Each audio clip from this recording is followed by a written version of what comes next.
Olá, tudo bem? Bem-vindo a mais uma aula aqui no Soite com a Prof. Ana Lia. E hoje nós vamos falar de algo super importante, que é a respiração comparada de invertebrados. Outro assunto importante dentro aí desse bloco de respiração, só que a gente tem que entender que a gente, ao mesmo tempo que está estudando a respiração de um modo específico, a gente está estudando zoologia, fisiologia comparada, que é extremamente importante e potente para que você acerte todas as questões, tanto das provas do ensino médio, quanto também já ficar ligado aí nos vestibulares que gostam de comparar os sistemas, por exemplo, nesse caso a respiração, e aí dos invertebrados. Começando então a pensar sobre esses invertebrados, a gente sabe que tem lá, né, desde poríferos, quinidários, plateumintos, nematódios, anelídeos, né, artrópodes, moluscos, equinodermos.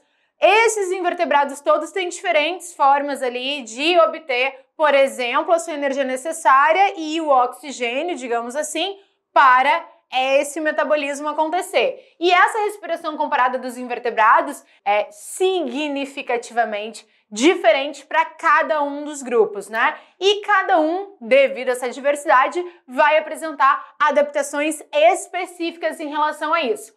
Pensando nos diferentes métodos de respiração, as formas que eles encontram, né, para obter aí aquilo que é necessário, a fonte de oxigênio, a gente vai dar uma passada assim de maneira geral. Por exemplo, temos alguns organismos que vão fazer o processo de obtenção e a distribuição desse oxigênio pelo corpo através da famosa difusão. Então já adianto aqui, aqueles que não apresentam um sistema respiratório especializado vão ter esse transporte através de difusão. E aí você vai lembrar lá daquelas aulas de membrana plasmática e que a gente falava de difusão e parecia que era algo tão desassociado. A difusão é o quê? É a passagem do soluto pela membrana sem gasto de energia, certo? Então a difusão, passando de célula a célula, os gases como oxigênio e gás carbônico, vai acontecer a distribuição. Aqui a gente tem uma imagem, por exemplo, de um quinidário, que é um animal que não vai ter um sistema respiratório específico, formado complexo, e vai passar aí célula a célula, assim como poríferos, assim como plateumintos, nemateumintos, já falaremos. Também tem alguns animais que vão apresentar respiração cutânea, que é o caso dos anelídeos, né? Como as minhocas, temos anelídeos que vão ter respiração branquial, mas as minhocas são um ótimo exemplo ali, que vão ter através da pele, pelas características dessa pele, né? Essa capacidade de fazer essas trocas gasosas. As traqueias, e aí a gente vai falar também um pouquinho, principalmente nos artrópodes terrestres, como os insetos, vai ser traqueal, mas é uma traqueia, cuidado, não confundam se não é uma traqueia parecida com a nossa traqueia, que é apenas uma, são várias, né? As brânquias, que a gente sabe que estão presentes nos animais aquáticos, em a maior parte dos animais aquáticos, inclusive vertebrados, já falaremos. E os pulmões, né, que sim, já conseguimos encontrar animais invertebrados aí com pulmões simples, né, em relação aos vertebrados, mas que já realizam essa função de respiração. Vamos começar então através da respiração, pensar na respiração através da difusão. Como eu comentei, os poríferos, como as esponjas, né, elas são aqueles, né, animais parazoários, os primeiros animais ali no estudo e na evolução, e que eles são os mais simples, eles não têm órgãos nem sistemas e não seria diferente em relação ao sistema respiratório. Então eles vão fazer as suas trocas através da difusão, célula a célula, como eu comentei. Assim como os quinidários, lembrando os quinidários, as águas-vivas são os principais representantes. A gente tem as anêmonas, a gente tem os corais, a gente tem a caravela, né? E a hidra, e eles também não têm um sistema respiratório especializado, também vão retirar da água, né, esse oxigênio e vai ser passado de célula a célula. O filo dos plateumintos, aqui a gente tem esse exemplo maravilhoso, que é da nossa amiguinha planária, coisa mais fofa, coisa mais linda, né? Mas também a gente tem, né, esse grupo, por exemplo, as tênias, o esquistossoma, e eles também não vão ter um sistema respiratório especializado e também vai ser distribuído de célula a célula a partir de difusão. Os nematóides ou nemateumintos, o exemplo clássico, a nossa amiga lombriga, só que não é a nossa amiga assim, e outros vermes cilíndricos também não apresentam um sistema respiratório especializado e a difusão também é o caminho e o processo. Então observaram aí a quantidade de filos que vão ter ainda, né, a ausência do sistema respiratório e a difusão vai ser o caminho.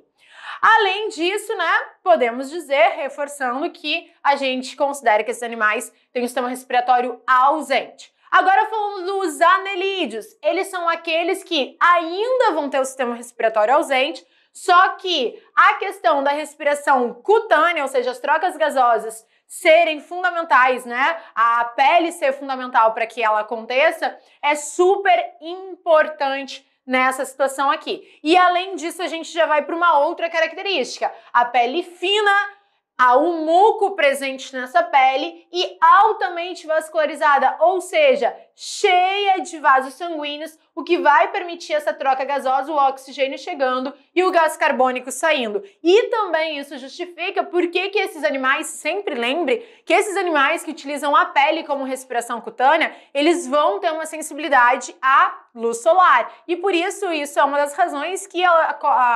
as minhoquinhas, elas sempre estarão protegidas da luminosidade do sol intenso, né? E vão viver ali cavando os tuneizinhos enterradinhos. Quando a gente coloca uma minhoquinha na palma da mão, que não deve colocar, né? Deixa ela ali fazer o trabalho dela ecológico, que é super importante. Ela fica, às vezes, né? Quando está ali um dia com bastante sol, ela fica se debatendo porque, de certo modo, a pele é extremamente sensível e ela tá ali sofrendo principalmente pela falta de condições de fazer essas trocas gasosas. Mas também a gente tem anelídeos aquáticos que já vão apresentar respiração branquial, que é o caso, por exemplo, das nereides ou nereides, né? Que são esses poliquetos, muitas cerdas, e que vão ser aquáticos e que vão ter uma respiração através das brancas. Vamos falar do filo dos artrópodes, esse filo que é o mais diverso, digamos assim, né? Tem a maior biodiversidade, porque no filo dos artrópodes a gente vai ter os insetos, a gente vai ter os aracnídeos, a gente vai ter os crustáceos, a gente vai ter os miriápodes, né, que são os quilópodes, como as lacraias,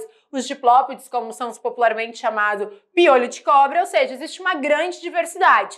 E a gente sabe que tem sistema respiratório, né, e que, por exemplo, os crustáceos vai ter um tipo de respiração, os aquáticos, né, branquial. E os insetos, eles vão ser os famosos, né, insetos, alguns aracnídeos, quilópodes e diplópodes, vai ter o tipo de respiração traqueal, que eu já vou te explicar um pouquinho melhor o que significa isso. E alguns aracnídeos vai ter uma diferencinha aqui do traqueal, que é o chamado filo traqueal, que a gente também vai entender. Antes de a gente ver a próxima imagem, vamos analisar essa daqui. Aqui a gente consegue ver o inseto, e a gente consegue ver que essas estruturas em lilás aqui, ó, são o quê? As traqueias. E o que a gente consegue perceber? A gente consegue perceber que aqui, ó, nessa estrutura lilás, como eu falei, ela vai ter nada mais, nada menos do que uma rede, e são orifícios, poros, nessa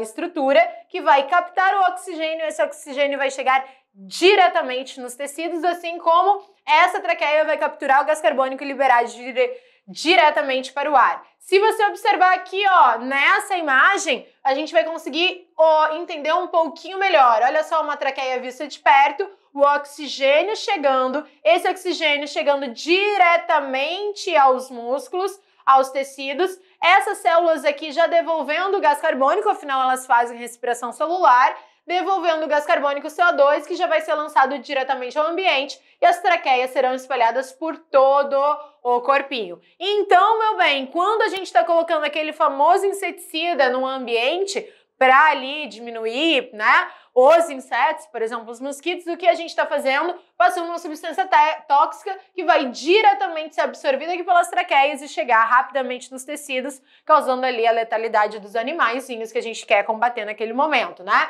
Então é isso, as traqueias, insetos, besouros, borboletas, abelhas terão esse sistema de tubos ramificados, né? Que são as traqueias que vão transportar o oxigênio diretamente para as células, né? Altamente eficiente, o que permite que esses insetos consigam, esses animais, né, artrópodes terrestres, na maioria insetos, vão conseguir se adaptar ao ambiente terrestre. Isso é super importante, por quê? Porque a gente sabe que os insetos dentro dos animais foram os primeiros animais a dominarem o ambiente terrestre. Uma importante característica. Uma das tantas características que ele tem é a possibilidade de retirar o oxigênio do ar e não da água como os outros animais, certo? Então é importante aí para você lembrar desse detalhe, dessa característica. Agora falando da respiração filotraqueal que alguns aracnídeos têm.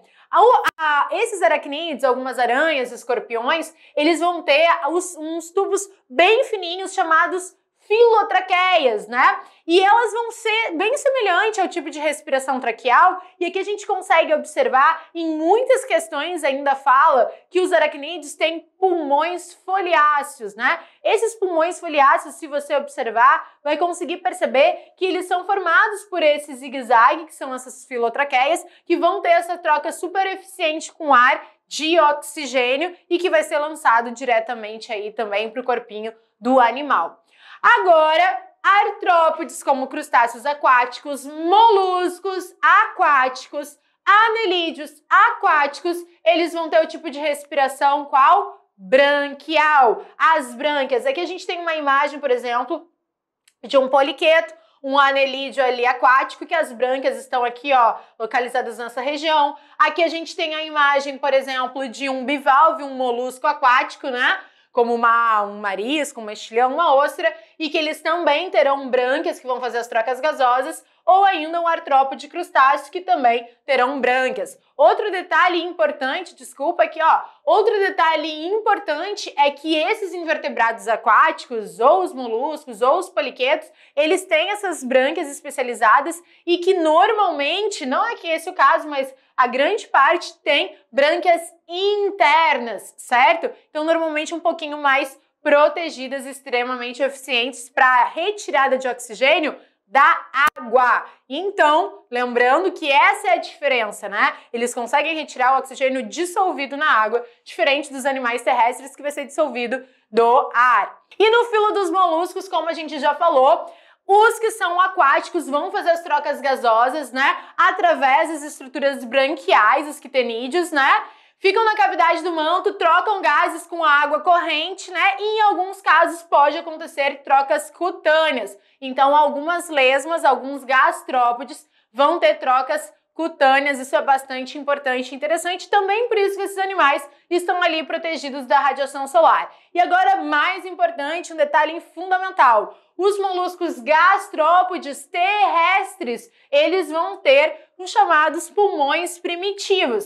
E aqui está essa linda imagem para você visualizar. A gente poderia estudar várias estruturas, mas nosso foco aqui é o quê? O sistema respiratório, constituído aí do poro respiratório, onde esse ar vai entrar para o oxigênio ser carregado, e o pulmão primitivo está aqui representado, né, nessa região próxima ali do manto. Extremamente importante esses animais terrestres com essa adaptação aí bastante interessante em relação aos demais. E para a gente terminar, nós temos os equinodermos, né? Os equinodermos, o que a gente entende? Que eles, alguns terão respiração branquial, mas muito reduzido. Mas como assim, professora? Ele é aquático, eu sei que os equinodermos são exclusivamente marinhos, mas como que eles fazem as trocas gasosas? Não esqueçamos que alguns equinodermos, como a estrela do mar, né, eles têm o chamado sistema hidrovascular ou ambulacrário, que nada mais é do que essa rede de tubos conectados que vai circular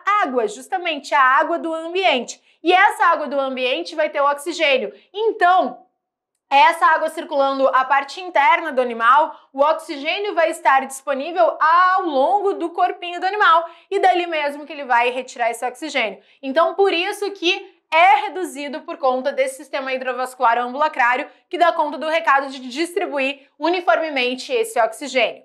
Beleza, fechou? Espero que você tenha gostado, retomado e entendido. Uma aula como essa é legal que a gente consegue ter uma visualização geral, até uma revisão de zoologia de invertebrados, a gente consegue comparar todas as formas de obtenção de oxigênio dessa diversidade incrível que são os animais invertebrados. É isso aí, fechou? Até a próxima!